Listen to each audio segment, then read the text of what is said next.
Transport nazorati inspeksiyasi hamda yo'l harakati xavfsizligi xizmati xodimlari tomonidan tog'li hududlarda profilaktik tadbirlar olib borilmoqda.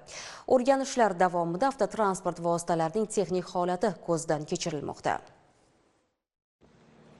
Qish o'zining betakrorligi bilan boshqa fasllar ichida o'z o'rniga ega. Ayniqsa oppoq yog'gan qorda ko'plab yurtdoshlarimiz tog' yonbag'rida dam olishga yo'l olishadi. Tog'li hududlarda kelib chiqishi mumkin bo'lgan noqulayliklarni oldini olish, yomg'ir yog'ishi natijasida yo'llarda muzliklar hosil bo'lishi ehtimolni inobatga olgan holda avtomobil haydovchilari o'rtasida profilaktik tadbirlar mobaynida mashinalarning shinalari harakatlanishi nazorat qilinmoqda.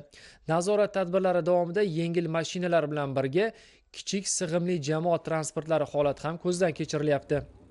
Yo'l harakati xavfsizligi xodimlari bilan hamkorlikda profilaktik tadbir hamda red tadbirlar olib boryapmiz.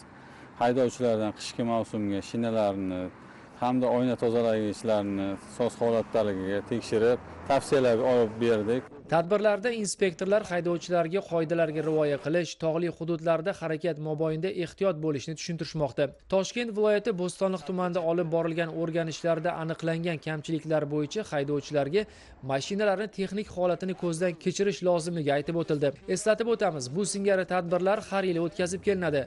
Transport inspeksiyasi va hamkor tashkilotlar tomonidan mazkur tadbirlar 2026-yilning mart-aprel oylariga qadar davom etishi reja qilingan.